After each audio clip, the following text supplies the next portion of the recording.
আসসালামু আলাইকুম সবাইকে। নবম ও দশম শ্রেণীর বাচ্চারা কেমন আছো তোমরা সবাই? আশা করি সবাই ভালো আছো।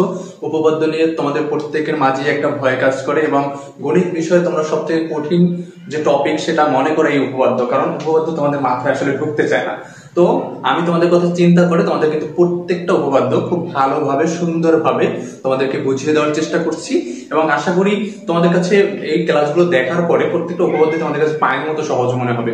উপপাদ্য আসলে ভয় পাওয়ার জিনিস না, তোমাদের আমি গ্যারান্টি সহকারে বলতেছি।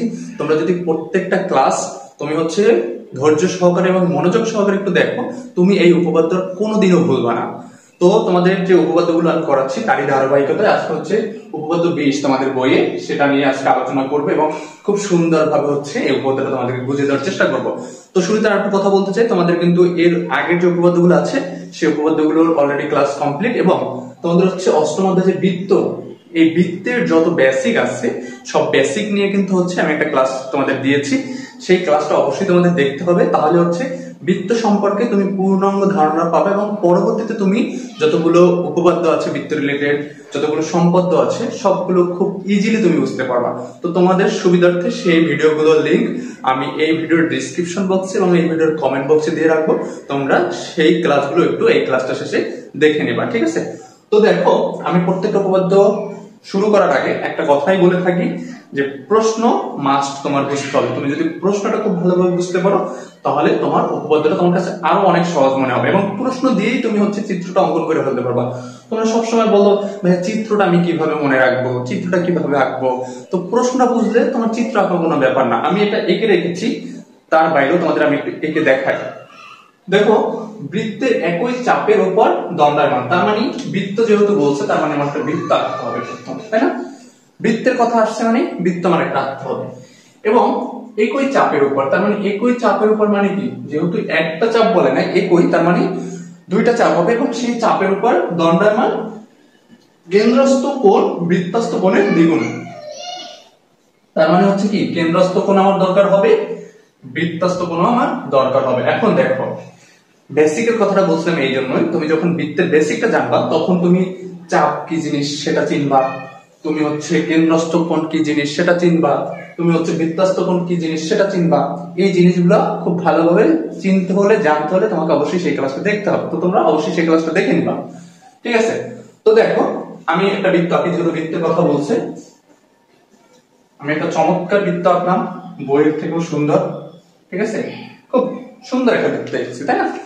যদি আঁকাবাঁকা হয় মনে করবে এটা বইয়ের থেকে সুন্দর হয়েছে।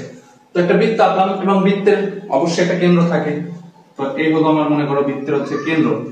এখন বলছে একই চাপের উপর, তার মানে আমি দুটো চাপ নিলাম, এখানে একটা চাপ নিলাম এবং মনে করো এখানে একটা চাপ নিলাম, অর্থাৎ এই চাপটা হলো বি এবং এটা হলো সি, ঠিক আছে? বিসি একটা চাপ, আর আমি যদি এখানে এ একটা চাপের নাম দিই তাহলে এবিসি একটা চাপ, মানে সরি এবিসি একটা বৃত্ত, অর্থাৎ তিনটা চাপ নিলে একটা বৃত্ত হয়ে গেছে। অনেকগুলো চাপ আঁকা যায়, এখানে একটা চাপ নিতে পারি, এখানে একটা চাপ নিতে পারি, কিন্তু যেহেতু একই চাপের উপর বলছে তার মানে আমার দুইটা চাপ মাস্ট দিতে হবে, আমি দুইটা চাপ নিলাম। এরপর বলছি কি, উপর দণ্ডায়মান কেন্দ্রস্থ কোণ, তার মানে কি আমার এখানে দণ্ডায়মান কেন্দ্রস্থ কোণ আঁকতে হবে। কেন্দ্রস্থ কোণ কি? কেন্দ্রস্থ কোণ কেন্দ্রের সাথে যেই কোণ উৎপন্ন হয়, তার মানে আমার এইরকম যদি আমি একটা রেখা টানি তাহলে এখানে আমার কি একটা কেন্দ্রস্থ কোণ হয়ে যায়। সো এই হলো দণ্ডায়মান কেন্দ্রস্থ কোণ। বৃত্তস্থ কোণের দ্বিগুণ, তার মানে কি আমার বৃত্তের সাথে কোণ থাকতে হবে।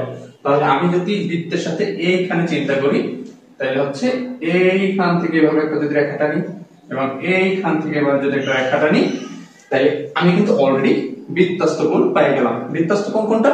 যেটা বৃত্তের সাথে থাকে, ঠিক আছে? তাহলে বৃত্তের সাথে আমি পাইলাম কি এ কোণ, আর এইটা যদি আমি কেন্দ্রের নাম দিই ও, তাহলে বি ও সি, এটা আমার কি কেন্দ্রস্থ কোণ এবং বৃত্তস্থ কোণ কি বি এ সি, এটা আমার বৃত্তস্থ কোণ। তো আমার প্রমাণ করতে হবে কি যে এই যে বি ও সি কোণটা, অর্থাৎ এই কোণটা এই যে এই কোণের দ্বিগুণ, এই কোণটা এই কোণের দ্বিগুণ, কারণ আমরা বলছি কি কেন্দ্রস্থ কোণ বৃত্তস্থ কোণের দ্বিগুণ। তাহলে আমার এই যে কেন্দ্রস্থ কোণটা এই বৃত্তস্থ কোণের দ্বিগুণ এই কোণটা, এটা প্রমাণ করতে হবে। তাহলে দেখো চিত্রটা কিন্তু আমি কি তোমার লেখা দিয়েই আমি আঁকতে পারি, জাস্ট একটু ধৈর্য সহকারে মনোযোগ সহকারে তুমি যদি দেখো, আমি বলবো উপপাদ্য তোমাদের কাছে আসলে কোনো ম্যাটারই হবে না, মানে কোনো ব্যাপারই না, এটা একদম পানির মতো সহজ মনে হবে। তারপরে কি কাজ করতে হবে, আমার এক্সট্রা বলবা যে ভাইয়া এই এডি রেখাটা কোথা থেকে আসলো, এডি রেখাটা আমরা প্রমাণের সুবিধার্থে এখানে আমরা দিতেছি, ঠিক আছে। তাহলে আমি এখান থেকে যদি ওটা একটু সরাই নিয়ে আপাতত, আমি মনে করো এখান থেকে একটা রেখাটার নাম এবং এটার নাম দিলাম ডি আর লিখেছিল ও কেন্দ্র। তাহলে এডি রেখাটা আমরা প্রমাণের সুবিধার্থে আইটেম নিলাম। এটা অঙ্কনের বিবরণের ভিতর কিন্তু লেখা আছে যে এ ও ডি রেখাংশ আমরা আঁকি, কারণ এ সি যেহেতু আমাদের কেন্দ্রকে ভেদ করে নাই, তার মানে এ ও ডি রেখা আমরা কেন্দ্রকে ভেদ করে আঁকি, ঠিক আছে। সো এই হলো চিত্র। দেখো চিত্র এইটার এটা কি পার্থক্য আছে কোনো? নাই। তাহলে তুমি হচ্ছে এই যে লেখা দিয়ে অর্থাৎ তোমার প্রশ্নটা দিয়ে কিন্তু তুমি চিত্র অঙ্কন করতে পারবা। এবার আসো আমাদের বাকি যে কাজগুলো, অঙ্কনের বিবরণ বলো, প্রমাণ বলো, সেটা আমরা কিভাবে করব। খুবই সহজ, তুমি সেগুলো হচ্ছে চিত্র দেখে দেখেই করে ফেলতে পারবা। প্রথম হচ্ছে আমি যদি বিশেষ নির্বাচনটা বলি, বিশেষ নির্বাচনটা হবে এরকম যে ও কেন্দ্র বিশিষ্ট এ বি সি একটি বৃত্ত, ও কেন্দ্র বিশিষ্ট এবিসি একটা বৃত্ত, এবিসি বৃত্তের বিসি চাপের উপরে দণ্ডায়মান তোমার হচ্ছে কি দণ্ডায়মান কেন্দ্রস্থ কোণ বৃত্তস্থ কোণের দ্বিগুণ, অর্থাৎ তোমার হচ্ছে দণ্ডায়মান কেন্দ্রস্থ কোণ মানে কেন্দ্রস্থ কোণ কি বি ও সি তোমার হচ্ছে দ্বিগুণ হবে কোনটা বি এ সি কোণের দ্বিগুণ। জাস্ট এই কথাটুকু তোমরা বিশেষ নির্বাচনে লেখা দিবা। লেখা দেওয়ার পরে তোমার হচ্ছে কি অঙ্কনের বিবরণ করছো কি যে যেহেতু এসি রেখাটা তোমার হচ্ছে কেন্দ্রকে ভেদ করে না, সুতরাং এ ও ডি রেখাংশ আমরা কেন্দ্রকে ভেদ করে নেই বা এ ও ডি রেখাংশ অঙ্কন করি, ঠিক আছে, যা কেন্দ্রকে ভেদ করে। ওকে, ক্লিয়ার? এই হলো তোমার হচ্ছে বিশেষ নির্বাচন, অঙ্কনের বিবরণ। এটা নিজের মতো করে সুন্দরভাবে একবার যদি বইটাও পড়ো, কিন্তু পড়ার সময় অবশ্যই চিত্রের সাথে একটু মিলাই নিবা, মিলাই নিলে তোমার হচ্ছে একদম ক্লিয়ার হয়ে যাবে। ওকে, এখন দেখো আমাদের প্রমাণ করতে হবে, প্রমাণ করতে হবে মূলত এই যে বি ও সি অর্থাৎ এই যে কোণটা আমাদের এই কোণটা হচ্ছে এই কোণের দ্বিগুণ। তাহলে আমরা একটু সেটা লিখে নিই যে প্রমাণ করিতে হবে যে কোণ বি ও সি ইকুয়াল টু কোণ বি এ সি, অর্থাৎ এই কোণটা হচ্ছে এই কোণের দ্বিগুণ। এখন আমরা একটু প্রমাণে যাই, প্রমাণে দেখো আমার কিন্তু দুইটা ত্রিভুজ আমি চিন্তা করতে পারি। যদি ভাবি যে এ ও বি একটা ত্রিভুজ এবং এ ও সি একটা ত্রিভুজ, ঠিক আছে, এ ও বি একটা ত্রিভুজ, এ ও সি একটা ত্রিভুজ। তাহলে আমরা প্রথম হচ্ছে বাম পাশের ত্রিভুজটার কথা চিন্তা করি। বাম পাশের ত্রিভুজে তোমার দেখো প্রমাণ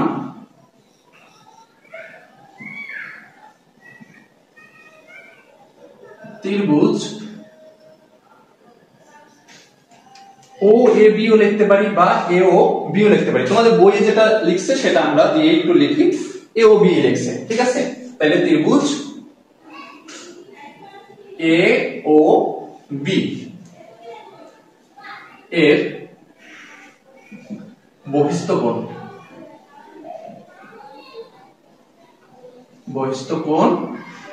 এখন বহিস্থ কোণ চিনতে হবে, একটা হচ্ছে অন্তস্থ কোণ, একটা হচ্ছে বহিস্থ কোণ। অর্থাৎ আমি এই ত্রিভুজটাকে যদি এখানে এভাবে চিন্তা করি যে আমার একটা ত্রিভুজ আছে মনে করো এই, তাই না, এই ত্রিভুজটা আমি এখানে সরাই নিয়ে আসলাম, অর্থাৎ এ ও বি এই ত্রিভুজটা এখানে সরাই নিয়ে আসলাম, কিন্তু এই ত্রিভুজের পাশ দিয়ে এই যে ডি রেখাটা গেছে, তার মানে এটা একটু বাইরে রেখা আছে।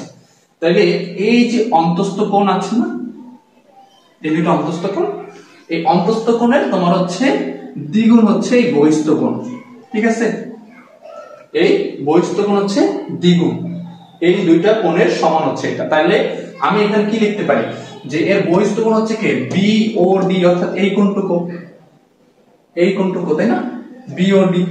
তাহলে এই কোণ আমার কি হবে এখানে যে এ ও বি এর বহিস্থ কোণ তোমার হচ্ছে বি ও ডি সমান সমান তোমার হচ্ছে এখানে হবে একটা বি এ ও কোণ, অর্থাৎ এই কোণটা, আর একটা কোণ হবে কোনটা এই কোণটা, আর একটা হচ্ছে এই কোণটা। তাহলে তোমার হচ্ছে বি এ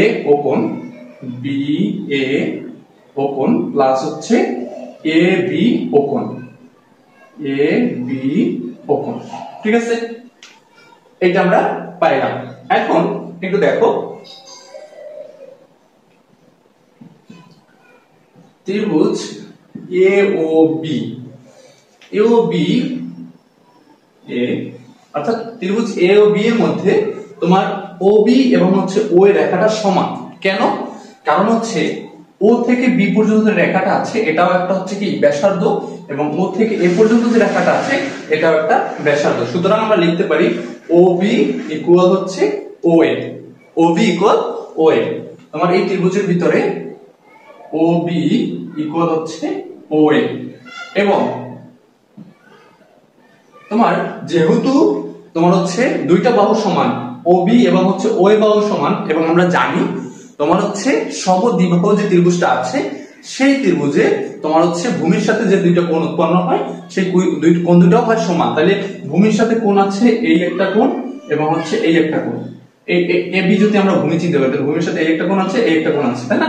তাহলে তোমার হচ্ছে আমি সমদ্বিবাহু ত্রিভুজ এটা প্রমাণ করলাম কিভাবে, যে ও বি ইকুয়াল ও এ, তার মানে দুইটা বাহু সমান, তার মানে আমি বলতে পারি সমদ্বিবাহু ত্রিভুজ, এবং ভূমি যেহেতু এ বি তার মানে দুইটা কোণ আছে এ এবং বি, এই দুইটা কোণ সমান। তাহলে আমি বলতে পারি যে কোণ বি এ ও ইকুয়াল কোণ তোমার হচ্ছে এ বি ও। দেখো, যেহেতু তোমার হচ্ছে আমার হচ্ছে বি এ ও কোণ এবং হচ্ছে বি এ বি ও কোণ সমান, তার মানে আমি এইটা থেকে কি লিখতে পারি? সুতরাং আমরা লিখতে পারি না বি ও সি সমান সমান, এখানে তোমার হচ্ছে সরি বি ও ডি, আমাদের এই যে বি ও ডি, সুতরাং বি ও ডি সমান সমান আমরা লিখতে পারি কি, এখানে বি এ ও সমান যদি এ বি ও হয় তাহলে এখানেও আমি বি এ ও চিন্তা করতে পারি, এখানেও আমি বি এ ও চিন্তা করতে পারি। কিন্তু তাহলে আমি লিখলাম যে তোমার হচ্ছে যেহেতু বি এ ও সমান সমান এ বি ও, তাহলে আমি লিখব যে 2 তোমার হচ্ছে কোণ বি এ ও। কেন 2 বি এ লিখবো? কারণ আমি আগে জানছিলাম কি কোণ বি ও ডি সমান সমান কোণ বি এ ও প্লাস কোণ এ বি ও। এখন দেখো আমি এই যে এ বি ও সমান সমান জানছি B A O, A B ও কোণ সমান সমান বি এ ও কোণ, তাহলে আমি এ বি ওর জায়গায় বি এ ও লিখতে পারি। সুতরাং বি এ ও প্লাস কোণ বি এ ও লিখতে পারি না, কারণ এ বি ও সমান সমান তোমার বি এ ও, তাহলে আমি লিখতে পারি কি সমান সমান 2 কোণ বি এ ও লিখতে পারি না। তাহলে বি ও ডি সমান সমান আমার হবে কি 2 কোণ বি এ ও। ক্লিয়ার? আচ্ছা, এটাকে আমরা যদি 1 নং ভাবি, মনে করি এটা আমাদের 1 নং একটা সমীকরণ দিলাম, ঠিক অনুরূপ ভাবে